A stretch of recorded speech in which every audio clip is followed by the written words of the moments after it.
প্রদর্শক শুরু করছি ইসমানী মির্জাপুর শুভরাত্রি powered by BSB Cambrian school and college. দর্শক, আজ আমরা কথা বলবো গুম এবং মানবাধিকার যে লঙ্ঘনের ঘটনা ঘটেছে বিগত সরকারের আমলে, সেই বিষয়গুলো নিয়ে কথা বলবার চেষ্টা করব। এবং এই বিষয়ে কথা বলবার জন্য আজকে আমাদের সাথে স্টুডিওতে অতিথি হিসাবে রয়েছেন বাংলাদেশ সুপ্রিম কোর্টের আইনজীবী, মানবাধিকার কর্মী ব্যারিস্টার জ্যোতিপ্রিয় বড়ুয়া রয়েছেন আমাদের সাথে। এবং একই সাথে আমাদের সাথে আরেকজন অতিথি রয়েছেন মায়ের ডাকের সমন্বয়ক সানজিদা ইসলাম তুলি।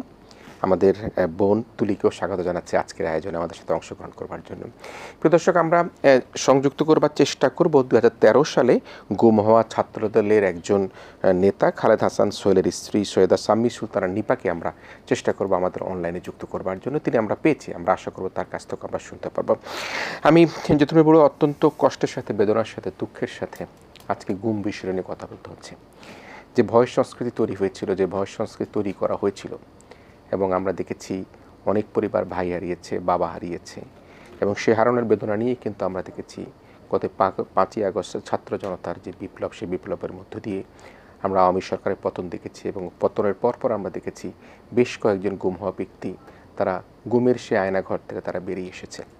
কিন্তু আমরা দীর্ঘদিন থেকে দেখেছি সেটি হচ্ছে যে এই যে জাতিসংঘ যে সনদ, সেই সনদে কিন্তু বাংলাদেশ স্বাক্ষর করেনি। আমরা অনেকগুলি উদ্যোগের মধ্যে গুরুত্বপূর্ণ একটা উদ্যোগ দেখেছি। মাননীয় প্রধান উপদেষ্টা প্রফেসর ডক্টর ইউনূস তিনি গত পরশুদিন সেই সনদে স্বাক্ষর করেছেন। যে বিষয়টি নিয়ে আলোচনা সেটি হচ্ছে গুম। বাংলাদেশের ভয়ের সংস্কৃতি, ভীতির সংস্কৃতি, এবং সেই অবস্থায় বিগত সময়ে বা সার্বিকভাবে আপনি গুমের বিষয়টাকে আপনি কীভাবে দেখছেন, এবং সেই যে ছেলেহারা মায়ের কান্না, বাবাহারা সন্তানের কান্নাকে আপনি কীভাবে বিশ্লেষণ করবেন? দেখুন, এটা বিশ্লেষণ করতে পারার মতো কোনো বিষয় না। যারা এর ভেতর দিয়ে গেছেন কেবলমাত্র তারাই বুঝবেন যে কী কষ্টের মধ্য দিয়ে ওনারা গেছেন, বা এখনও পর্যন্ত পরিবারগুলো কোন অবর্ণনীয় কষ্টের মধ্যে তারা আছেন। সবচাইতে আরও একটা চ্যালেঞ্জিং জায়গায় তৈরি হয়েছে যখন 5ই আগস্টের পরে 3 জন ফিরে আসলেন। ফিরে আসার কারণে তো অনেক পরিবারের মধ্যে এখন আবার আশা জেগেছে যে তারা হয়তো তাদের পরিবারের লোকজনকে হয়তো ফিরে পাবেন, কিন্তু আদৌ তারা বেঁচে আছেন কি না, কিংবা আদৌ ফেরার কোনো রকমের কোনো সম্ভাবনা আছে কিনা, সেটা নিয়ে তো কোনোভাবেই নিশ্চিত কোনো কিছু বলা যাচ্ছে না এখনও পর্যন্ত। তবে একটা আশা হয়তো জেগেছিল যে এসপিআর থেকে একটা ক্লিয়ার ডিক্লারেশন আসবে কতজন আসলে তাদের হেফাজতে আছে, কিংবা আদৌ তাদের হেফাজতে আছে কি না নেই, কোনোভাবেই তো কিছুই বলা হলো না মায়ের ডাকের তরফ থেকে। এবং অধিকার কর্মীরা অনেকেই কিন্তু 2 দিন 3 দিন ধরে গিয়ে সেখানে ধর্ণা দিয়েছেন এবং অপেক্ষা করেছেন যে তথাকথিত আয়নাঘর থেকে কোথাও না কোথাও কেউ না কেউ হয়তো ফিরবে, আরও লোকজন হয়তো ফিরবে। মাইকেল চাকমা যখন ফিরে আসলো, মাইকেল চাকমা ফিরে আসার পর তার এক বন্ধু আমাকেই প্রথম ফোন করে জানালেন যে মাইকেল চাকমা ফিরেছে। আমি যখন সামাজিক যোগাযোগ মাধ্যমে তথ্যটা লিখেছি, তখন তার সাথে যারা দীর্ঘদিন রাজনীতি করতেন তারা পর্যন্ত বিশ্বাস করতে পারছেন না যে এটা ঘটনা সত্যি। আমার কাছে বলার পথে উদ্দেশ্য ছিল এই, কারণ মাইকেল চাকমাকে তুলে নিয়ে যাওয়ার পরপরই আমি তার জন্য একটা হেভিয়াস কর্পাস রিট করেছিলাম উচ্চ আদালতে। ফলে তার বন্ধুরা হয়তো মনে করেছে যে আগে ইনফরমেশনটা আমাকে জানানো উচিত। তাকে চট্টগ্রামে ছেড়েছে। তো চট্টগ্রামে ছাড়ার পরে একে একে আরও 2 জন বের হয়ে আসলেন, এবং তারা যে বের হয়ে আসলেন বলতে তাদেরকেও আসলে একটা নির্দিষ্ট পয়েন্টে গিয়ে তাদের আত্মীয়স্বজন বন্ধুবান্ধবের হাতে ছাড়া হয়েছে।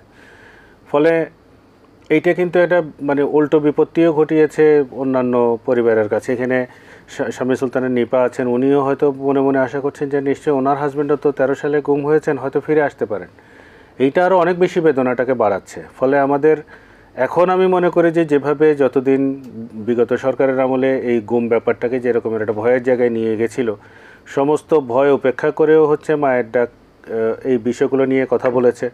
অনেক অধিকার কর্মীরা আছে যারা হচ্ছে নানান ধরনের নিপীড়ন নির্যাতন সহ্য করেও হলেও এগুলো কথাগুলো বলাটা চালিয়ে গেছেন। মাইকেল চাকমার মামলা করার পরে আমাদেরকেও নানান ধরনের হুমকির মধ্যে, নানান ধরনের চাপের মধ্য দিয়ে যেতে হয়েছে। আমরা চেষ্টা করেছি কথাগুলো চালিয়ে যাওয়ার জন্য।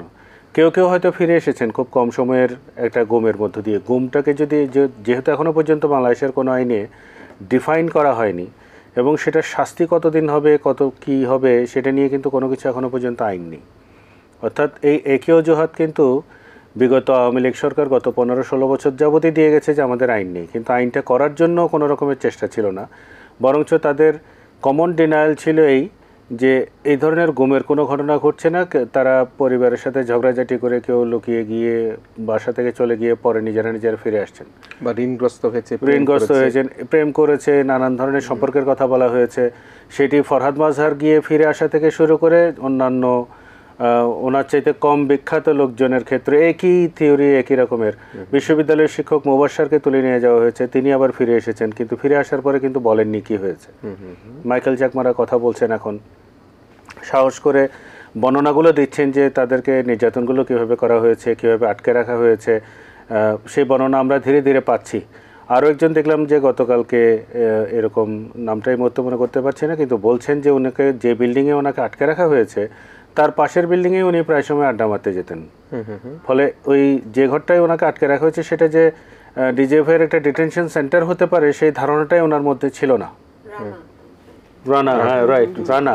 তাহলে এখন এই যে ভয়াবহতাটাকে আপনি চিন্তা করেন যে আপনি কোনো একটা বিরুদ্ধ মতের মানুষ হন কিংবা কারো না কারো ক্ষমতাসীন কারো যদি একটু নজরে পড়ে যান যে হ্যাঁ আপনাকে থ্রেট ফিল করছে, তাহলে কিন্তু তুলে নিয়ে যাওয়ার ঘটনাগুলো ঘটেছে। এবং এই যে তুলে নিয়ে যাওয়া বলছি আমি বারবার, এই শব্দটাই কিন্তু বেআইনি শব্দ।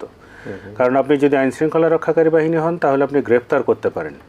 গ্রেফতার করলে গ্রেফতারের পরে কি হবে না হবে সেটা বাংলাদেশের ফৌজদারি কার্যবিধিতে বলা আছে, আমাদের কনস্টিটিউশনেও বলা আছে যে 24 ঘন্টার মধ্যে আপনি তাকে আদালতে উপস্থাপন করবেন। তুলে যখন নিয়ে যাচ্ছেন সেটা তো কমপ্লিটলি আনলফুল একটা অ্যাক্ট, মানে যিনি নিচ্ছেন তিনি একটা ক্রিমিনাল অফেন্স করছেন। যে নিশ্চয়ই আপনার কাছে আরও অনেক বিশ্লেষণ আছে, শুনবো। আমাদের নিশ্চয়ই আমরা বলছিলাম ফরহাদ মাজহার স্যারের কথা বলছিলাম, এবং গুম হওয়া কিছু মানুষ ফিরে আসাতে এখন যাদের স্বজনরা ফিরে আসেনি তাদের মধ্যে একটা আকাঙ্ক্ষা সৃষ্টি হয়েছে। আমাদের নিশ্চয়ই মনে আছে কক্সবাজারের বিএনপি নেতা সালাউদ্দিন সাহেবের কথা। তাকে তো গুম করা হয়েছে না কি করা হয়েছে সেটি কিন্তু আপনার আরেকটা বিশ্লেষণ, সেই জায়গাও কিন্তু আমরা ফিরবো। আমি বোন তুলির সাথে কথা বলতে চাই। সানজিদা ইসলাম তুলি দীর্ঘদিন থেকে সংগ্রাম করছেন, মায়ের ডাকে নেতৃত্ব দিচ্ছেন, সমন্বয়কের ভূমিকা পালন করছেন, ভাই হারিয়েছেন। সেই বেদনার ক্ষত দেখেই হয়তো বা আপনার কারণের জন্য হয়তো আজকে মায়ের ডাকের সংগঠনটি অনেকে সংগঠিত হতে পেরেছে, কথা বলতে পারছে। আপনি কি মনে করেন যে এই যে দাদা যেটি বললো, যেটা আশার সঞ্চার হচ্ছে, ফিরে আসতে পারে, সকলের মধ্যে হয়তোবা সে আনন্দের বন্যা বইতে পারে? আমি গতকালকেই দেখেছি যে ইলিয়াস আলী সাহেবের ওয়াইফ লুনা ভাবি, লুনা আপা, তিনি বলেছেন যে আজকে এই বিজয়ের আনন্দ সবাই উপভোগ করছে, কিন্তু আমি লুনা বা আমার 2 সন্তান কিন্তু সেই বিজয়ের আনন্দ উপলব্ধি করতে পারছি না। আপনি ভাই হারানোর বেদনা বা মায়ের ডাক নিয়ে আপনি কিভাবে শুরু করেছেন, কি হচ্ছে, কোথায় কোথায় চ্যালেঞ্জ ফিল করেছেন, একটু বলবেন কিনা? আমার ভাই সাজেদুল ইসলাম সুমন, তো উনি জেনারেল সেক্রেটারি ছিলেন 25 নম্বর ওয়ার্ডের, এবং ওনার খুব যথেষ্ট জনপ্রিয়তা ছিল এবং খুব ভালো অর্গানাইজার ছিলেন বিএনপির। তো সেই সময়কালে ইলেকশন পূর্ববর্তী সময় আপনারা জানেন যে অনেক ব্যাপকভাবে গুম খুন এবং অ্যারেস্টগুলো হয়, অ্যাবডাকশনগুলো হয় বাই ল এনফোর্সমেন্ট এজেন্সি। তো সেইখানের মধ্যে আমার ভাইয়ের সাথে বসুন্ধরা রেসিডেন্সিয়াল এরিয়াতে ওই দিন 4 ডিসেম্বর 2013 আরও 6 জন ছিলেন। টোটাল 6 জনকে র্যাব তুলে নিয়ে যায় এবং রাতে আরও 2 জনকে তুলে নিয়ে যায় আমাদের এলাকা থেকে, শাহিনবাগ থেকে। তো এই 8 জনকে কিন্তু ওই 4 ডিসেম্বর থেকে এই পর্যন্ত 11 বছর আমরা এখনও জানি না যে, র্যাব তো ফার্স্ট থেকেই ডিনাই করছে, আমার ফ্যামিলি গেল সঙ্গে সঙ্গে শোনার সাথে সাথেই, কিন্তু তখন থেকে তারা কোনো ইনফরমেশন দিচ্ছে না এই অপারেশনটা হয়েছে কিনা, এটা অস্বীকার করেছে। তো যখন আমরা কোনো এফআইআর করতে গেলাম, আমাদের কোনো এফআইআর নেওয়া হলো না, কোনো জেনারেল ডায়েরি নেওয়া হলো না, কারণ আমরা যখন মেনশন করতে চাইলাম যে র্যাপিড অ্যাকশন ব্যাটালিয়ন নিয়ে গেছে তুলে, তখন আর তারা কেসটা অ্যাকসেপ্ট করলো না থানায়। তো আমাদের লিগালি কোনো এফআইআর বা আমরা কোনো মামলায় যেতে পারলাম না। তখন আমরা কী করলাম, আমরা মাল্টিপল টাইমস হচ্ছে ল এনফোর্সমেন্টের সব এজেন্সিগুলোতে, ডিজিএফআই, র্যাব, ডিবি, আইজিএফ পুলিশ, হোম মিনিস্ট্রি, সবগুলো জায়গায় নাম্বার অফ অ্যাপ্লিকেশন দেওয়া হয়। এবং তখন থেকেই আসলে মায়ের ডাকটা শুরু হয়। আমরা যখন প্রেস কনফারেন্স করি, এই 8টা ফ্যামিলি প্রথম আমার মা শুরু করেন। তো তখন দেখলাম যে ঢাকায় কিন্তু আরও অনেক পরিবার, যারা প্রথমে 20টা পরিবার, তারপরে অগস্টে দেখলাম যে 100টা পরিবার একসাথে হচ্ছে, এবং ঢাকায় না শুধু, ঢাকার বাইরের দেশের বিভিন্ন জেলা থেকে আসছে এবং তারা আমাদের সাথে দাঁড়াচ্ছে। কারণ বিগত 15 বছরের ফ্যাসিস্ট রেজিমে যে আপনি এক জায়গায় দাঁড়াবেন, কথা বলবেন এবং এই যে বিচারটা যাবেন, সেই অবস্থাটা কিন্তু ছিল না। ইভেন আপনি যদি চিন্তা করেন যে এইরকম অনুষ্ঠান কিন্তু আমরা বা কথা বলবো মিডিয়াতে, তখন কিন্তু কোনোভাবেই সম্ভব ছিল না। তো সেই জায়গা থেকে মায়ের ডাক শুরু 14 থেকে শুরু করেছি আমরা, এবং তারপর থেকে সারা বাংলাদেশে আমরা একসাথে সবগুলো এই family, victim family, enforce disappearances and extra judicial killing এই প্ল্যাটফর্মে আছি। এবং প্রতি বছর যখনই আমরা কোনো ক্যাম্পেইন করি, প্রেস কনফারেন্স বা হিউম্যান করি, আমাদেরকে হয় পুলিশ ব্যারিকেড দিয়ে ফরারে দেওয়া হয়, ল এনফোর্সমেন্ট এজেন্সি দিয়ে ভয় দেখানো হয়, কল করা হয়, প্রত্যেকটা ফ্যামিলিকে হ্যারেস করা হয় বাই ল এনফোর্সমেন্ট এজেন্সিস। যারা আমাদের ভাবিরা আছেন বা মায়েরা আছেন তাদেরকে ডেকে নিয়ে থানায় রাত 8টার পরে একটা সাদা কাগজে সাইন করতে বলা হয়, যেন হচ্ছে মানে বলে যে লোকটা হয়তো বাড়ি থেকে পালিয়ে গেছে। আচ্ছা, তারপরে যখন এই সমস্ত এবং একভাবে না, বিভিন্ন ল এনফোর্সমেন্ট এজেন্সি দ্বারা করা হয় এগুলা, এবং বাড়িতে যে বলা হয় যে তাদের নামে কেস আছে, তাদের সম্পত্তি ক্রোক করতে হবে। আমরা যেখানে লোকটাকে পাচ্ছি না খুঁজে গত 11 বছর 12 বছর, এবং আমাদের কোনো মামলাও নিচ্ছেন না, অ্যাপ্লিকেশন নিচ্ছেন, কোনো ইনভেস্টিগেশন করছে না এত মাল্টিপল অ্যাপ্লিকেশনের পরেও। তো সেই ক্ষেত্রে আমাদেরকে থামানোর জন্য যখন আমরা প্রেস কনফারেন্স করি, ইন্টারন্যাশনালি যে হিউম্যান রাইটস অর্গানাইজেশনগুলো তাদের সাথে যখন কানেক্টেড হই, যেমন ইউএন এর working group of enforce disappearances and enforce and involuntary ডিসঅ্যাপিয়ারেন্সেসের সাথে, তারপরে human rights watch, Amnesty International, তখন দেখা যায় তারা সরকারের কাছে জানতে চায় এই মানুষগুলা কোথায়। তো যখন এই জানতে চায় বা আমাদের কথাগুলো বাইরে বেরিয়ে আসে এবং সবাই তখন জানতে পারে, তখন থেকেই আমাদের উপর একটা চরম রকম প্রেশার থাকে, যেখানে কোনো তথ্য কিন্তু এর মধ্যে আমরা পাই না। আমরা কিন্তু ওই ভয়ঙ্কর একটা দুর্বিষহ একটা সময় পার করে আসতেছি প্রতিদিন গত এই 1 যুগ ধরে, যে এই সিক্রেট ডিটেনশন সেলে আসলে আমার ভাইদের সাথে কি হচ্ছে। কারণ আপনি যেটা বললেন যে কয়েকজন কিন্তু বের হয়ে এসছে, যেমন হুমাম কাদের চৌধুরী বলেন, অ্যাম্বাসেডর ছিলেন মারুফুজ্জামান ভাই বলেন, এবং আরও যারা বের হয়ে এসছেন পরবর্তীতে 5ই আগস্টের পর ব্যারিস্টার আরমান ভাই বলেন, মাইকেল চাকমা, সবার বর্ণনা কিন্তু একটা টাইপের। হাত বেঁধে রাখা হয়, কালো কাপড় দিয়ে চোখ বেঁধে রাখা হয়, এবং আন্ডারগ্রাউন্ডে কবরের মতো একটা সেলে তাদেরকে ফেলে রাখা হয়, যেখানে আসলে মানুষ হিসেবে আমার মনে হয় না কোনো মানুষ ওইভাবে থাকতে পারে। এবং 8 বছর 10 বছর 8 বছর পরে ব্যারিস্টার আরমান ভাই বেরিয়ে এসছেন, মাইকেল চাকমা 5 বছর 3 মাস পরে বেরিয়ে এসছেন। তাহলে এবং তাদের বর্ণনায় বোঝা যায় যে ওইখানে কিন্তু আরো মানুষ আছে। ইভেন ব্রিগেডিয়ার আজমি আমরা দেখেছি ব্রিগেডিয়ার আজমি অসুস্থ হয়ে পড়েছেন এবং তিনি মানসিকভাবেও এক ধরনের, হ্যাঁ, ওই যে আরো মানুষ আছে সেইখানে কিন্তু আমাদের কথাটা। এবং আমরা আয়নাঘরের যে ডকুমেন্টারিগুলো দেখেছি, আয়নাঘরের ডকুমেন্টারিগুলোতে দেখানো হয়েছে এবং হুইসেল ব্লোয়াররা যেভাবে বললেন, সেখানে কিন্তু অনেক মানুষকে নিয়ে যাওয়া। এবং আমাদের যে প্ল্যাটফর্মে যত ফ্যামিলি, তাদের যেই প্রত্যেকটা কেসের কিন্তু আই উইটনেস আছে, কাদেরকে কোথা থেকে নিয়ে যাওয়া হয়েছে। যেমন আমাদের ওখানে অনেকগুলো কনস্ট্রাকশন ওয়ার্কার ছিলেন, 20-25 জনের মতো, তারা ভাইকে যখন নিয়ে যায় বসুন্ধরা রেসিডেন্সিয়াল এরিয়া থেকে, তখন কিন্তু তারা দেখেছে। এবং র্যাবের ভেহিকেল ছিল, ওই ভেহিকেলের নাম্বারও আমরা জানি, এবং র্যাবের ইউনিফর্ম পরার, আর্মস নেওয়া। তো সেই জায়গা থেকে আমরা মনে করি যে, আর জ্যোতির্ময় দাদা শেয়ার করলেন যে যখনই ইন্টারন্যাশনাল প্ল্যাটফর্মে বা ন্যাশনালি সরকারকে জবাবদিহির জায়গায় আনা হতো, সেই ফ্যাসিস্ট রেজিমের যে কেউ যখন এটার উত্তরটা দিত, ওইভাবে বলতো যে তারা পালিয়ে গেছে। এবং এই জিনিসগুলো আমাদের জন্য এই জিনিসটার ভিতর দিয়ে আসা আরো জঘন্যভাবে বলা হতো, যে এটা পরকীয়ার কথা বলা হতো, ঋণের দায়ে চলে গেছে। হ্যাঁ, আর তার পরবর্তীতে এই জিনিসটা সামাজিকভাবে আমাদেরকে ফেস করতে হচ্ছে। তারপরে আমাদের যেই বাচ্চারা যারা 2 বছর 1.5 বছর ছিল, তারা কিন্তু এখন হাই স্কুলে যাচ্ছে। তাদের জীবনের যে 11টা বছর, এইটা কোন অভিজ্ঞতা নিয়ে কিভাবে ওরা কিন্তু সবসময় আমাদের পাশে ছিল। আমরা যদি তাদেরকে রাখতেও চাই কোনোভাবে সাইড, তারা কিন্তু সবসময় আমাদের সামনে ছিল। এবং আমাদের থেকে ওরা বেশি বলেছে যে বাবার জন্য যেই কষ্টটা প্রতিদিন, তাদের যে চাওয়াটা ছিল যে আমি স্কুলে যাব, আমি হয়তো ঈদের সময় আমি আমার বাবাকে পাচ্ছি না। তো সেই জিনিসগুলো আসলে এগুলাকে আসলে কোনোভাবেই আর পূরণীয় নয়, এই যে ক্ষতিটা হয়ে গেছে এদের। আর আরেকটা যেই জায়গাতে বলবো যে এর আগে তো কথাই বলা যেত না, আমরা কোনো খাতে দাঁড়াতে পারতাম না। আপনি দেখেছেন যে গত 10ই ডিসেম্বর লাস্ট ইয়ারেই শাহবাগ থেকে আমাদেরকে ওখান থেকে পুলিশ ব্যারিকেড দিয়ে ওই জায়গা থেকে সরানো হচ্ছিল। তো কিন্তু আমরা শুধুমাত্র একটা ছবি নিয়ে মায়েরা আর বাচ্চারা দাঁড়ানো ছিল ওখানে, শুধু এইটুকুই। এটাতেই তাদের এত ভয় ছিল আসলে।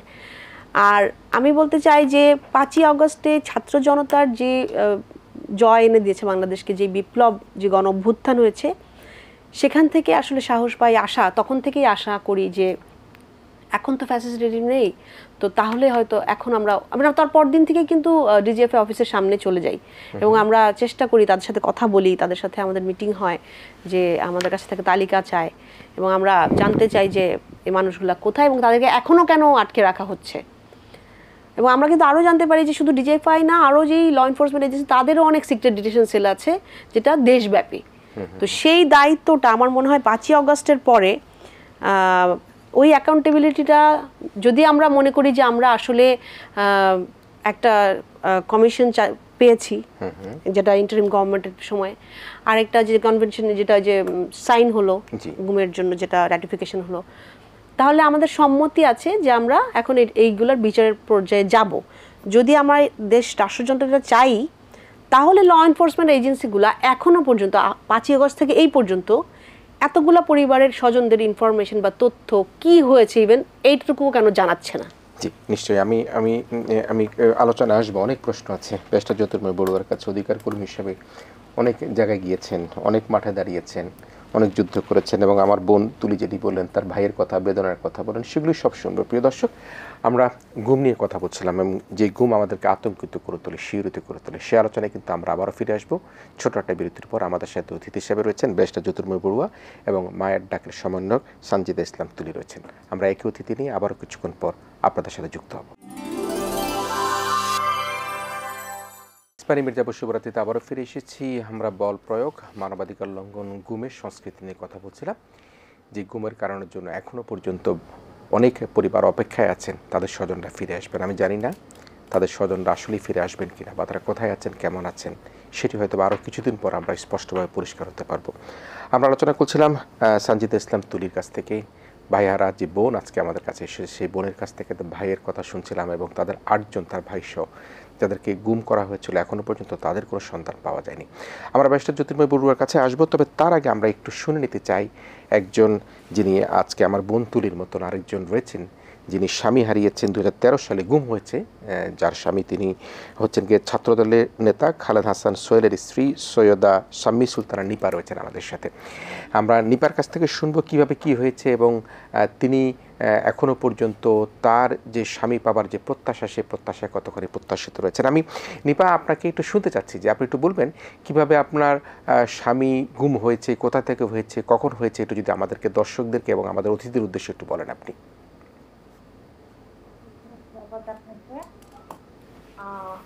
আমার স্বামী 2013 সালের 28শে নভেম্বর ঢাকা কেন্দ্রীয় কারাগারের সামনে থেকে নিখোঁজ হয়। তখন আমরা আসলে গুম শব্দটার সাথে পরিচিত ছিলাম না, যে গুম বলে যে কোনো শব্দ আছে। আমরা তখন শুধু এইটুকু বুঝতে পারছিলাম, যেহেতু তখন 2014 নির্বাচনের পূর্ববর্তী সময় ছিল এবং সোহেল রাজনীতির সাথে, ছাত্রদলের রাজনীতির সাথে সাথে সরাসরি জড়িত ছিল। তো সেই জন্য আমরা ভাবছি হয়তো কোনো কারণে ওদেরকে হয়তো রাজনৈতিক ভাবে মানে দমন করার জন্যই হয়তো ওদেরকে কোথাও গ্রেফতার করেছে বা এরকম কিছু করেছে। তো আমরা যখন ওকে খুঁজে পাচ্ছি না, প্রথম দিন গেল 28 তারিখ যখন গেল, সারা দিন রাত খোঁজা হলো, তাকে পাওয়া গেল না। পরের দিনেও যখন দেখলাম যে ওকে পাওয়া যাচ্ছে না, তখন আমি চকবাজার থানায় বিকেলবেলা একটা জিডি করি। তো জিডি করার পরেও আমরা খোঁজ করতে থাকি, যে আমরা যেহেতু ওকে আশেপাশে যে লোকরা ছিল তাদের মাধ্যমে জানতে পারি যে সাদা পোশাকধারী লোক তুলে নিয়ে গেছে এবং কেন্দ্রীয় কারাগারের সামনে ওখানে মোবাইল যেখানে জমা রাখা হয় সেখানে ডিবি পরিচয় দিয়ে ওদের ফোনগুলো নিয়ে যাওয়া হয়েছে। তো তারপর থেকে আমরা ডিবি অফিসে রেগুলার যাতায়াত করছি, ডিবি অফিস থেকে আবার সিএমএম কোর্টে চলে আসি, কারণ আমরা জানি যে ডিবি অফিসে 72 ঘন্টার বেশি কাউকে আটক রাখার নিয়ম নেই। তো সেজন্যই আমরা আবার সিএমএম কোর্টে চলে আসি। কিন্তু এখানেও আমরা যখন এভাবে 72 ঘন্টা পার হয়ে গেল, তখন সোহেলের কোনো খোঁজ পেলাম না। পরবর্তীতে আমরা তারপরেও সোহেলের খোঁজার জন্য বিভিন্ন থানাতে যোগাযোগ করলাম, বিভিন্ন কেন্দ্রীয় যে কারাগারগুলো আছে, কারাগারে কাশিমপুর কারাগার, ঢাকার বাইরে যে কারাগারগুলো আছে সেগুলোতেও আমরা তখন খোঁজ করলাম। আর আমরা অপেক্ষায় ছিলাম যে যেহেতু 14 সালের নির্বাচনটা হয়ে গেলে হয়তো সোহেলকে আমরা ফিরে পাবো। কিন্তু যখন 14 সালের নির্বাচনটা হয়ে গেল, তারপরও যখন সোহেলের কোনো খোঁজ পেলাম না, সোহেলের সাথে আরো একজন ছিল সম্রাট মোল্লা, তারও দুজনকে যখন আমরা পাচ্ছি না, তখন আমরা বিভিন্ন জায়গায় আরো খোঁজ শুরু করলাম। তারপরে আমাদের সাথে মায়ের ডাকের যোগাযোগ হলো, তখন আমরা জানতে পারলাম যে আসলে শুধু সোহেল সহ না, এবং তখন দেখলাম যে আরো অনেক ঢাকার ভিতরে ঠিক এই 13 সালে আরো অনেক এই গুম হয়ে গেছে। আমরা মায়ের ডাকের সাথে অধিকারের সাথে আমরা সোহেলকে খুঁজে বেড়ানোর জন্য এই 11 বছর ধরে রাস্তায় রাস্তায় আমরা খুঁজে বেড়াচ্ছি। আমরা তুলিয়াপু যেটা বললো, আমরা সেভাবে ইউএন এর কাছেও আমরা আমাদের অ্যাপ্লিকেশন গুলো জমা দিয়েছি। আমাদের জাতিসংঘের মাধ্যমে যেই তদন্ত করার জন্য যেই 76 জন লিস্ট দিয়েছে, সেখানেও সোহেলের নাম ছিল, কিন্তু যেটা আপনি বললেন যে আসলে সরকারের তরফ থেকে এদের কোনো তদন্ত করা হচ্ছে না। এদেরকে তদন্ত করতে গেলে বলা হচ্ছে যে এরা পালায় আছে, এরা অন্য কোথাও বিয়ে করেছে। আবার কেউ কোনো মন্ত্রী আমাদেরকে বলছে যে সাগরে সলিল সমাধি হয়ে গেছে। এরকম বিভিন্ন মানে তাদের মন গড়া কিছু কথা বলে যাচ্ছে। আমার একটা ছেলে আছে, 5 বছর, তখন 5 বছর বয়স ছিল। স্বামী আমার স্বামী এই 11 বছর ধরে যে গুম হয়ে আছে, আমি আমার ছেলে দুইজনে রাস্তায় রাস্তায় খুঁজে বেড়াচ্ছি। বিভিন্ন মায়ের ডাকের ব্যানারে এবং অধিকারের ব্যানারে আমরা বিভিন্ন মানববন্ধন করছি, প্রেস কনফারেন্স করছি ছেলেকে খুঁজে পাওয়ার জন্য, কিন্তু এখন পর্যন্ত খুঁজে পাচ্ছি না। আমরা এখন দেখছি যে বর্তমানে অন্তর্বর্তীকালীন সরকার একটা তদন্ত কমিশন করেছে। আমরা সেই তদন্ত কমিশনের কাছে এখন আমাদের আকুল আবেদন থাকবে যে সোহেল সহ আরো যারা গুম হয়ে আছে তাদেরকে কোথায় কিভাবে রাখা হয়েছে, তাদেরকে যেন যারা আছে বেঁচে আছে তাদেরকে যেন তাদের পরিবারের মাঝে ফিরিয়ে দেয়।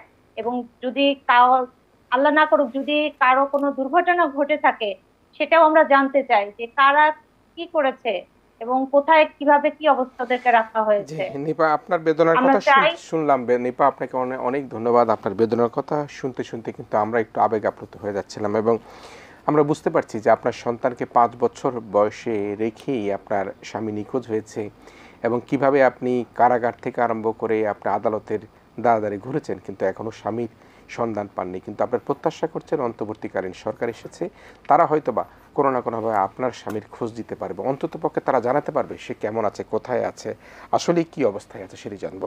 আমি কোনো প্রশ্ন নেই ব্যারিস্টার জ্যোতির্ময় বড়ুয়া, কারণ প্রশ্ন করবার মতো এখানে আর বড় কিছু নয়। আপনার কাছ থেকে শুধু জানবার চেষ্টা করব যেগুলি আমাদেরকে নিপা বললেন, তুলি বললেন, তাদের বিশ্লেষণ নিয়ে আপনার মন্তব্য। দেখুন, এখানে ওনাদের কোনো মন্তব্যের সাথেই কোনো দ্বিমত করার সুযোগ নেই। আমি পাশাপাশি ওনাদের দুটো এক্সট্রা উদাহরণ যোগ করতে চাই। শুধু একটা হচ্ছে সাংবাদিক কাজল। কাজল 53 দিন গুম ছিলেন, এবং 53 দিনে তাকে ক্রসফায়ারে নিয়ে যাওয়ার কথা বলে নির্জন স্থানে নিয়ে গিয়ে অন্তত 7 বার অ্যাটেম্প নেওয়া হয়েছে তাকে ক্রসফায়ার করার জন্য।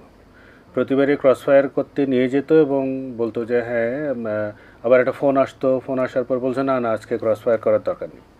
চোখ বেঁধে নিয়ে যেত, কোথায় নিয়ে যাচ্ছে, কীভাবে নিয়ে যাচ্ছে সেটাও বোঝা যেত না।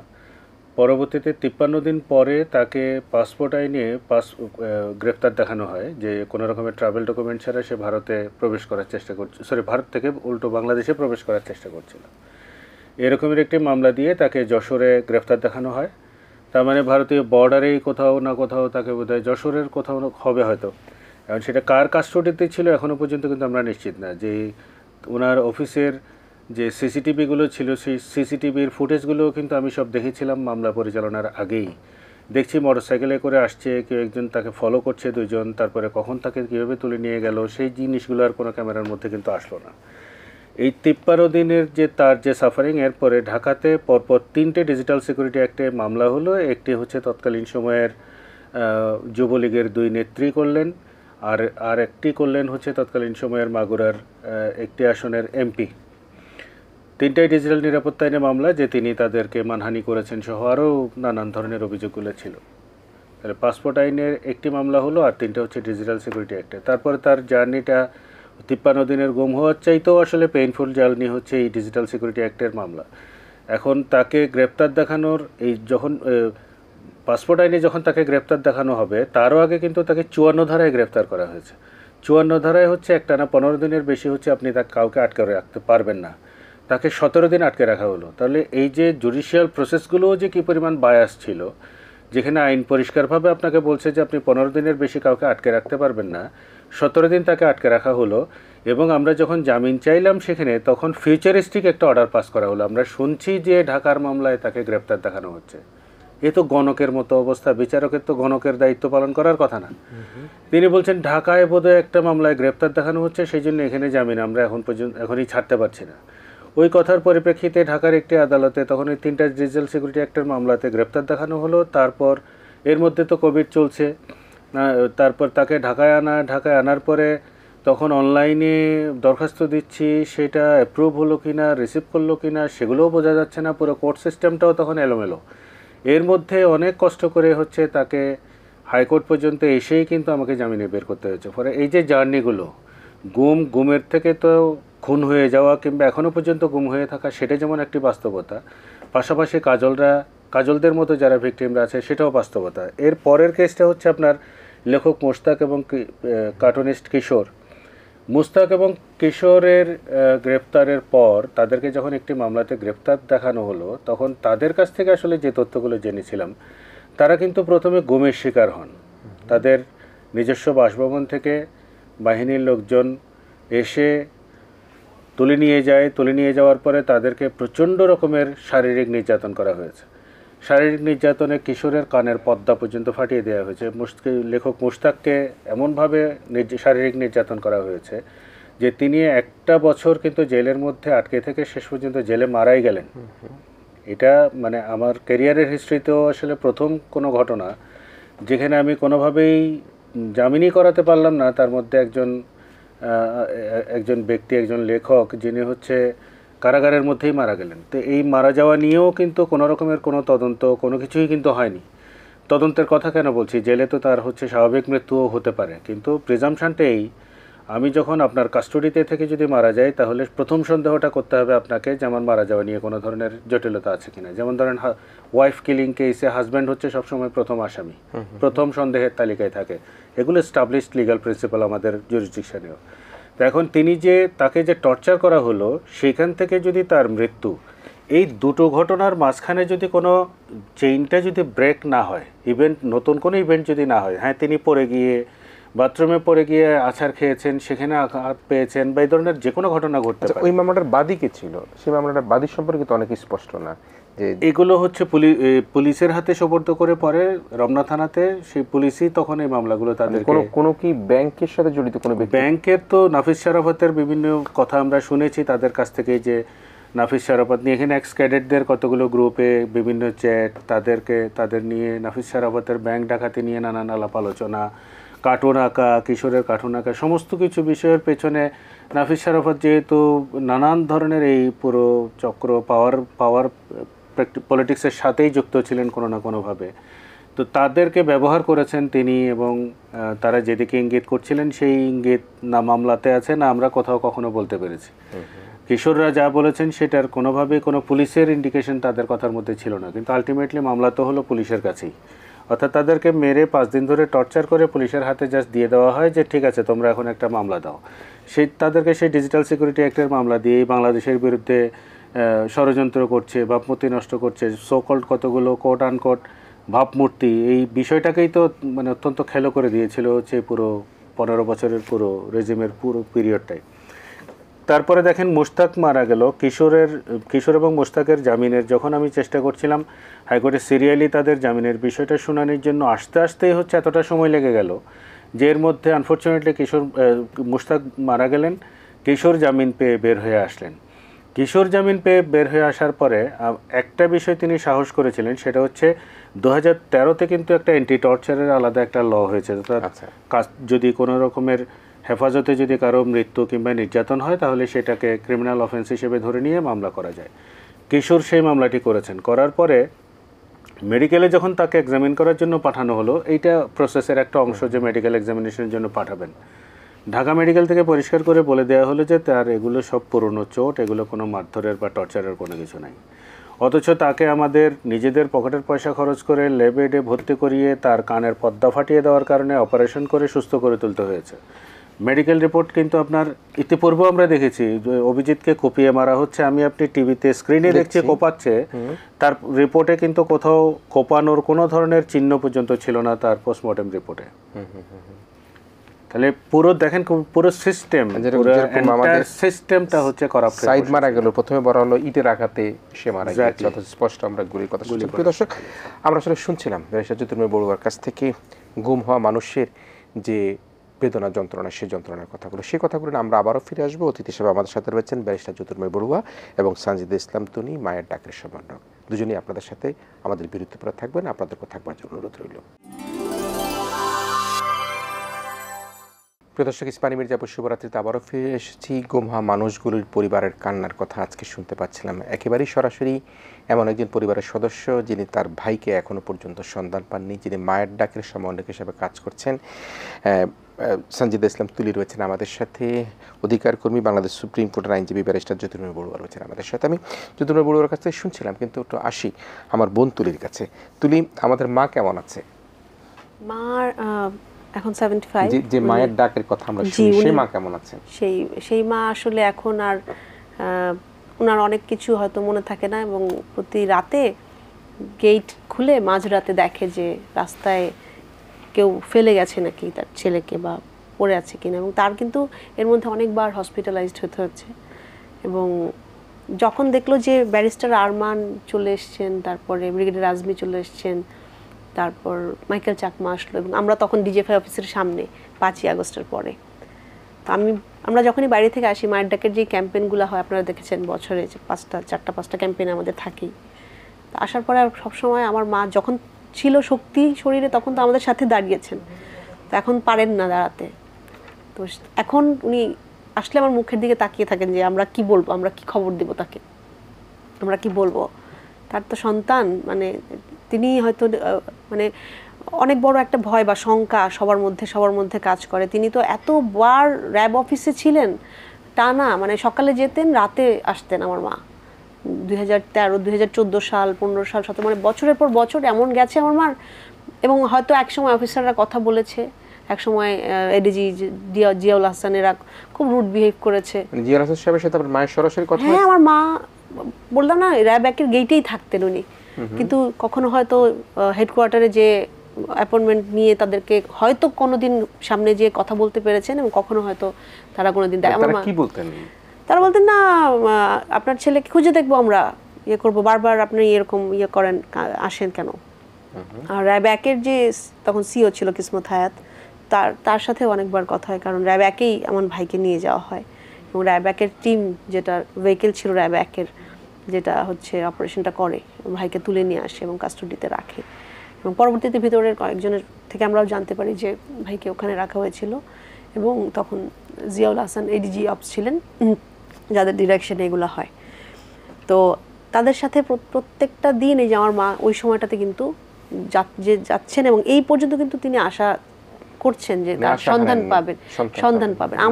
আমাদের সবার এখন যেই জায়গাটাতে ভয়, যত দিন যাচ্ছে আসলে প্রক্রিয়াগুলা ততই মনে হচ্ছে কমপ্লিকেটেড হচ্ছে। কারণ আমরা জানি যে কমিশন হয়েছে, বা এর পরবর্তী প্রক্রিয়াটা কি হবে। আর আরেকটা সবচেয়ে বড় ভয়ের জায়গাটা হচ্ছে যে এভিডেন্সগুলো যেগুলা, সেটার সম্ভাবনা থাকে যে তারা যদি এগুলা ডিস্ট্রয় করে দেয় যত টাইম যাবে। কারণ আমরা তো এখন জানি কারা ছিল, সে কারণে আমরা খুবই আশাবাদী হতে চাই যত দ্রুত সম্ভব আমরা কে আছে, কোথায় আছে, কিভাবে আছে। যেহেতু একজন বিশেষ ব্যক্তির কথা বললেন, জিয়াউল হাসান সাহেবের কথা বললেন, তিনি তো এখন আইন শৃঙ্খলা রক্ষাকারী কাস্টডিতে আছেন। তার কাছ থেকে তো এটি এখন জানবার জন্য আমার মনে হয় একটা স্কোপ আছে, জানতে পারবে কাকে কোথায়, কারণ তার নলেজ ছাড়া তো নিশ্চয়ই, কারণ সে তো একেবারেই মিড লেভেল অফিসার থেকে একদম শেষ পর্যন্ত তিনি এই সব ঘটনাগুলোর সঙ্গে যুক্ত ছিলেন বলে আমরা অভিযোগ রেখেছি। আমরা আপনার মায়ের জন্য শুভকামনা করছি, সময় থাকলে একবার আসবে। এবং আমি মনে করি শুধুমাত্র যে তুলি আপনার মায়ের সে বেদনা নয়, এই বেদনা সমস্ত মায়েদের, এবং সে মায়েদের বেদনার সঙ্গে আমরা দুঃখ প্রকাশ করছি। নিশ্চয়ই আমরা আশাবাদী হয়ে থাকবো আপনার ভাই যাতে ফিরে আসে। পেশা জ্যোতির্ময়, আমরা এই আলোচনাগুলি শুনলাম, আবারও আপনার কাছে কিন্তু কোনো প্রশ্ন নেই, আপনি কিভাবে এটা একটা উত্তরণ হতে পারে, সমাধান হতে পারে, কি করণীয় রয়েছে? এই মুহূর্তে আসলে অনেকগুলো কাজ। সঞ্জিদা আসলে একটা জিনিস খুব পরিষ্কারভাবে বলেছেন যে আমরা একটা স্টেপ কিন্তু পার হয়েছি, যেটা কমন রিফিউজাল টু অ্যাকনলেজ যে এরকম গুম হয়েছে, সেই স্টেপটা আমরা অতিক্রম করেছি। ইন্টারিম গভর্নমেন্ট যখনই যে মুহূর্তে কমিশন গঠন করলেন এবং যে মুহূর্তটায় ওনারা আন্তর্জাতিক এই সনদের মধ্যে গুম বিরুদ্ধে যে সনদটা, সেই সনদে যখন অনুস্বাক্ষর করলেন, তখনই কিন্তু এটা অ্যাকনোলেজ করাটা হয়ে গেল যে হ্যাঁ, গুমের ব্যাপার ঘটেছে বাংলাদেশে। অর্থাৎ মায়ের ডাকের এত বছরের যে সংগ্রাম, সেই সংগ্রামটার কিন্তু প্রথম স্টেপটা কিন্তু আগানো গেছে, যে সরকার অ্যাকনোলেজ করলো। এটার প্রথম বাধাই হচ্ছে সরকার অ্যাকনোলেজ করে না, বা গত 16 বছর যাবৎ কেউ করেনি। তো এর পরের অংশটাই কিন্তু আপনার এই আলাপ, যে তাহলে আমাদের এখন অজুহাতটা ছিল হচ্ছে যে আমাদের আইন নেই, বিচার করার কোনো সুযোগ নেই। তাহলে আইন করার এখন সুযোগ আছে। রাষ্ট্রপতি যেহেতু এখনও পর্যন্ত বলবৎ আছেন, রাষ্ট্রপতি অর্ডিন্যান্স আকারে আইন পাশ হতে পারে। পরবর্তীতে নির্বাচিত সরকার আসার পর প্রথম সংসদ অধিবেশন থেকে 30 দিনের ভিতরে হচ্ছে ওই আইনটাকে ওনাদেরকে লিগালাইজ করতে হয়, যদি ওনারা করতে চান। যদি স্ক্র্যাপ করতে হয় তাহলে স্ক্র্যাপ করবেন। তাহলে আইন পাশ করে এইটাকে ক্রিমিনাল অফেন্স হিসেবে কিন্তু সংজ্ঞায়িত করে এর বিচার করার সুযোগ আছে। একটা ট্রাইব্যুনাল গঠন করা যেতে পারে। সেই ট্রাইব্যুনালে, কারণ অনেকগুলো অভিযোগের বিচার এখানে আসবে। যদি মায়ের ডাক থেকে সঞ্জিতারা যেটা 700-র একটা সংখ্যা বলেন, যে এখনও পর্যন্ত 700 গুম হয়ে আছে ওনাদের হিসাব অনুযায়ী, তাহলে সেই সংখ্যাটা তো 700 তো ইন্ডিভিজুয়াল মামলা হবে। সেই মামলাগুলো ডিল করতে গেলে যেহেতু এটা বিশেষায়িত একটা অপরাধ, তার জন্য একটা ট্রাইব্যুনাল আলাদা করে সেট আপ হতে পারে। একটি কমিশন এখন গঠন করা হয়েছে, তারা তদন্ত করবেন। তাদের টার্মস অফ রেফারেন্স অনুযায়ী ডেফিনেটলি এই স্পট ভিজিটগুলো থাকবে, এবং যারা এই অভিযুক্ত যারা আছেন তাদের কাছে নিশ্চয়ই তারা জিজ্ঞাসাবাদ করবেন। তাদের এই তথ্যগুলো পরবর্তীতে ইন্ডিভিজুয়াল কেসের তদন্তের ক্ষেত্রেও একটা গাইডিং প্রিন্সিপাল হিসেবে থাকতে পারে। আর আমরা যখন এই কনভেনশনে সই করলাম, কনভেনশনে সই করার কারণে তাদেরও কিন্তু এখন ম্যান্ডেট আছে বাংলাদেশে এসে তদন্ত করার, এবং তদন্ত করে তারা হচ্ছে হিউম্যান রাইটস কমিশনে এবং কাউন্সিলে হচ্ছে ওনারা ওনাদের রিপোর্টগুলো সাবমিট করবেন। তো ওনাদের রিপোর্টগুলো তো হচ্ছে আরও বেশি ইম্পার্শিয়াল রিপোর্ট। ওখানে কোয়েশ্চেন তোলারও, মানে কোনো ধরনের প্রশ্ন তোলারই সুযোগ নেই, বিতর্কের সুযোগ নেই। তাদের রিপোর্টটাও যদি আমরা পাই, তাহলে বাংলাদেশ স্টেট পার্টি হিসেবে যেটা করতে পারে, এটা আইসিসিতেও কিন্তু রেফার করা যেতে পারে। যদি বাংলাদেশ ইন্টারিম গভর্নমেন্ট যেটা এখন বর্তমানে আছে, ওনারা যদি মনে করেন যে না, এটা এখানে ডিফিকাল্ট হচ্ছে, আমরা এর বিচারগুলো ওই তদন্ত রিপোর্টগুলোর পরিপ্রেক্ষিতে স্টেট পার্টি হিসেবে আইসিসিতে রেফার করব, সেটাও সুযোগ আছে। তবে আমি মনে করি যে যেহেতু আমাদের সক্ষমতা জায়গাটা যদি সেরকম থাকে, এবং এই অ্যাসেসমেন্টটা ডিপেন্ড করবে হচ্ছে বর্তমান যারা সরকারে আছেন তারা যদি মনে করেন যে পাওয়ারের ব্যালেন্সটা এই পর্যায়ে আছে, যে বাংলাদেশে তদন্ত করে এবং প্রত্যেক কটা স্পেসিফিক মামলার তদন্তগুলোকে কনসিডারেশনে নিয়ে সমান সুযোগ দিয়ে আইনের পুরো প্রক্রিয়াগুলোকে অনুসরণ করে বাংলাদেশেই শাস্তি দেওয়া সম্ভব, তাহলে আমি চাইবো বাংলাদেশেই শাস্তিটা দিই। কিন্তু এই প্রক্রিয়ার সাথে তো আসলে আমরা একজন জিয়াউল হাসানের কথা শুনছি, কিন্তু নানা ক্ষেত্রে নানা জিয়াউল হাসান রয়েছে। এখন 700 কথা বলছিলেন বনতুলি এবং তাদের মায়ের ডাকের পক্ষ থেকে বলছেন। তো এই 700 ব্যক্তিদের মধ্যে আমরা হয়তো 5, 7, 8, 10 জন 20 জনকে খুঁজে পেয়েছি। যাদেরকে খুঁজে পাওয়া যাবে কি যাবে না, তারা কি বেঁচে আছেন না মরে গেছেন, সেটি কখন পর্যন্ত নিশ্চিত হওয়া যাবে, সেটা কীভাবে হবে? এইটা আসলে আপনার এই যে তদন্ত কমিশন যেটা হয়েছে, এখানে কিছুটা তথ্য হয়তো বের হয়ে আসতে পারে। বাকিটা আসলে খুবই ডিফিকাল্ট একটা প্রশ্ন। সেটা নিজেরা এসে কনফেস করবেন যারা তুলে নিয়ে গেছেন, সেই আশা করাটা আসলে বোকামি। কেউ চাইবেন না নিজে থেকে গিয়ে। কিন্তু একটা যদি ডিক্লারেশন এখানে কমিশন থেকেও যদি আসে, যে যারা আসবেন কেউ যদি এসে তাকে অ্যামনেস্টি দেওয়া হবে, বা তাকে রাজসাক্ষী করার যে ব্যাপারটা আছে, যে তাকে অন্তত ওয়েবার দেওয়া হবে যে তার বিরুদ্ধে কোনো রকমের অভিযোগ করা হবে না, কিন্তু তিনি যদি অন্যদের তথ্যগুলো সব ডিসক্লোজ করেন, এরকম করে তথ্যগুলো বের করা ছাড়া সত্যিকার অর্থে তথ্যগুলো বের করা খুব মুশকিল। কারণ হচ্ছে যদি সেরকমের সিচুয়েশন 5ই আগস্টের পরে তৈরি হয়েছে বলে আমাদের মনে হতো, তাহলে অনেকগুলো তথ্য কিন্তু এতদিনে মিডিয়ার কাছেই আসতো। আপনাদের কল্যাণে আমরা অনেকগুলো তথ্য এতদিনে পেয়ে যেতাম, অনেকগুলো মানুষকে হয়তো আমরা এখনও মুক্ত অবস্থায় দেখতে পেতাম। সেটা যখন হচ্ছে না, আমাদের সংখ্যাটা কিন্তু রয়ে যাচ্ছে। তার চেয়েও বড় ব্যাপার হচ্ছে এই গুম নিয়ে 5ই আগস্টের পরে এত কথা হচ্ছে, এত রকমের আলাপ আলোচনা, এর মধ্যেও কিন্তু গুমের ঘটনা কিন্তু ঘটেছে। তেজগাঁ এলাকা থেকে একজন ব্যবসায়ীকে গুমের কথা শুনছি আমরা গত পরশু দিনই। তাহলে এত কিছুর মধ্যেও গুম হচ্ছে কিভাবে, কারা করছেন, কিভাবে সম্ভব? আমরা তো মানে বাহিনীগুলোর মধ্যে তাদের মোরাল এতটাই নিচে নেমে গেছে, তারা তো রীতিমতো ডিসইন্টিগ্রেটেড ফিল করছেন হচ্ছে তাদের রেসপন্সিবিলিটিগুলো, ডিউটিগুলো। আমি একটা বিষয় একটু স্পষ্ট হতে চাই, যদিও দর্শকদের জন্য বা আমাদের স্পষ্ট জন্য, যদি গুম হওয়া ব্যক্তিকে ফিরে পাওয়া না যায়, যেমন যারা ফিরে এসেছে তো ভালো কথা জানা গেল, তা না হলে তাদের যে সম্পত্তি, ব্যাংক অ্যাকাউন্ট, অন্যান্য বিষয়গুলো সেগুলি কীভাবে নিষ্পত্তি হবে? দেখেন, আইনের যে প্রপোজিশন সেটা হচ্ছে যদি 7 বছর আপনি টানা আসলে অনুপস্থিত থাকেন তাহলে আইনে ধরে নেয় যে হচ্ছে আসলে আপনি মৃত। আচ্ছা, এটা অনেক পুরনো আইনের প্রপোজিশন। ফলে যদি এটা দীর্ঘ সময়, যদিও এটা খুবই পেইনফুল যারা গুমের শিকার পরিবারের ব্যক্তিদের জন্য এই আলোচনাটা খুবই পেইনফুল, আমি একদম খুবই নির্মোহভাবে আইনের পজিশনটা কি সেটাই বলছি। সেক্ষেত্রে আসলে পরিবারের অন্যদের ক্ষেত্রে উত্তরাধিকার আইন অনুযায়ী যেভাবে যেই ধর্মের মানুষের যে উত্তরাধিকার আইন সে অনুযায়ী হচ্ছে বিষয়গুলো। এই যে 7 বছর পর ধরে নেওয়া হয় যে তিনি জীবিত নাই, সেই ডিক্লেয়ারটা কে করবে? এটা আইনে অটোমেটিক্যালি ধরে নেবে যদি আপনি দেখাতে পারেন যে টানা 7 বছর হচ্ছে তিনি কোনো রকমভাবে আছেন, জীবিত আছেন, সেরকমেরই কোনো রকমের এভিডেন্স নাই আইনে, তাহলে সেই সুযোগ আছে, সেই সুযোগটা থাকছে এবং সেই সুযোগ নিয়ে হয়তোবা পরিবারকে বেঁচে থাকতে হবে। কিন্তু সেটাও তো এই আলোচনাটার আগে হচ্ছে যে বিষয়টা বোঝা দরকার সেটা হচ্ছে সেটা তো সেটেল হতে হবে, আমাকে নিশ্চিত হতে হবে। না, এক্ষেত্রে আরো একটা বিষয় আছে, সেটা হলো যে আপনি তো শুধু গুমটাকে নিয়ে ভাবছেন, গুমের পরে যে খুন হলেন সেটা তো হচ্ছে তার গ্র্যাভিটিটা তো অফেন্সের আরো বেড়ে গেল। সেই খুনের ব্যাপারটাও তো নিষ্পত্তির ব্যাপার আছে, খুনের জন্য তো কাউকে না কাউকে তো দায়িত্ব নিতে হবে। এবং যেহেতু এটা স্টেট স্পন্সর্ড অফেন্স, যেটার পেছনে স্টেটের সরাসরি ভূমিকা, স্টেটে যারা যারা এখানে দায়িত্বপ্রাপ্ত ছিলেন কমান্ড রেসপন্সিবিলিটির জায়গা থেকেও কিন্তু তাদেরকে এখানে দায়ী করার সুযোগ আছে। যারা চাইলে এই জিনিসগুলোকে বন্ধ করতে পারতেন কিংবা যাদের ইচ্ছায় হচ্ছে এই ধরনের অপরাধগুলো ঘটেছে তারা প্রত্যেকেই হচ্ছে খুনের অপরাধী হবে। মানে দুইটা, গুম এবং খুন দুইটাই কিন্তু তখন জড়িত। আমি শেষ করব, তুমি আমাদের দর্শক যারা মায়ের ডাকের ব্যানারে আপনার সাথে কাজ করছেন, আপনারা তো একটা 5ই আগস্টের একটা সুফল আপনারা সবাই পেতে যাচ্ছি। আপনাদের যে সংগ্রাম, আপনাদের যে কর্মকাণ্ড, সেই কর্মকাণ্ডকে আপনারা কি স্লো করে হয়ে যাবে কিনা, নাকি না সেই মায়ের ডাকের সম্ভবত যে আয়োজন সেটি চলতেই থাকবে? যতক্ষণ না আমরা একজন মানুষও, আমাদের যেই যারা লিস্টেড কেস তারা একজনও থাকছেন ভিতরে, এখনো আমরা যেটা চিন্তা করি হয়তো কোনো আয়না ঘরে বন্দি আছেন। 8 বছর পর্যন্ত আমরা আরমান ভাইকে থাকতে দেখছি, 8 বছর পরে এসে বের হয়ে এসেছেন। তো প্রত্যেকের ইনফরমেশন যেন পরিবারের কাছে আসে, তথ্যটা যেন পায় এবং প্রত্যেকটা অপরাধের এই চরম মানবাধিকার লঙ্ঘনের বিচারের আওতায় যেন আনা হয়, ততদিন আমরা আসলে মায়ের ডাক থাকবো। আপনারা দেখেছেন যে 5ই আগস্টে যে সবাই স্বাধীন হয়েছে, আমরা সবাই নতুন বাংলাদেশে, কিন্তু 6ই আগস্টে আমাদেরকে দাঁড়াতে হয়েছে ডিজিএফআই অফিসের সামনে, কারণ আমরা জানতে চাই আমার পরিবারের ভাই কোথায় আছে, আমার পরিবারের স্বজন কোথায় আছে।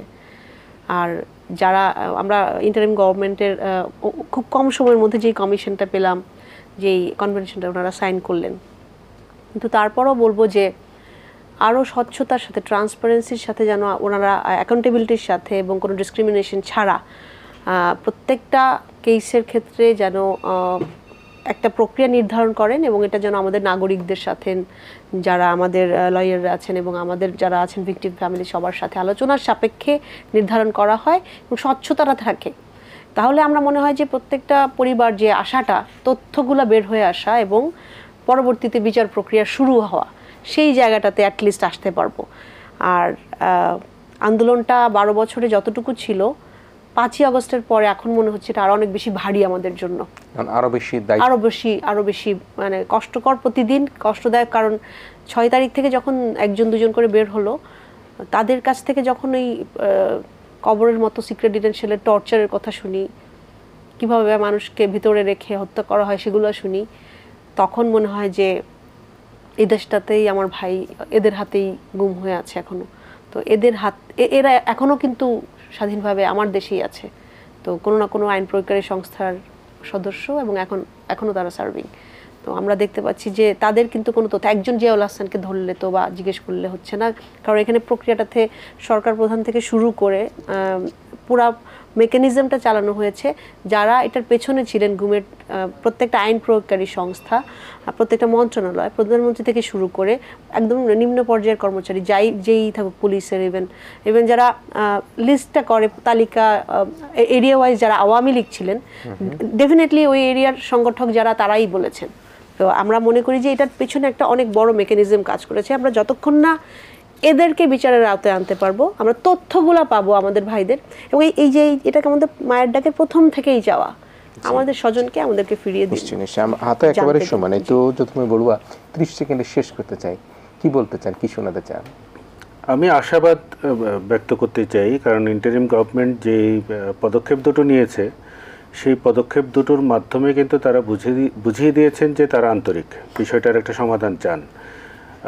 যারা গুম হয়েছেন, গুম হওয়া পরিবারের সদস্যদের যেরকম অবর্ণনীয় দুঃখ কষ্টের বিষয় এখানে দীর্ঘদিন ধরে আছে, তার পাশাপাশি আমি একটা জিনিস বলতে চাই, সেটা হচ্ছে এটা বাংলাদেশের জুডিশিয়াল সিস্টেমের প্রতি একটা চরম চ্যালেঞ্জ ছুড়ে দিয়েছে কিন্তু এত বছর ধরে, যেটাতে জুডিশিয়ারিরই রিয়েক্ট করা উচিত ছিল শুরু থেকেই।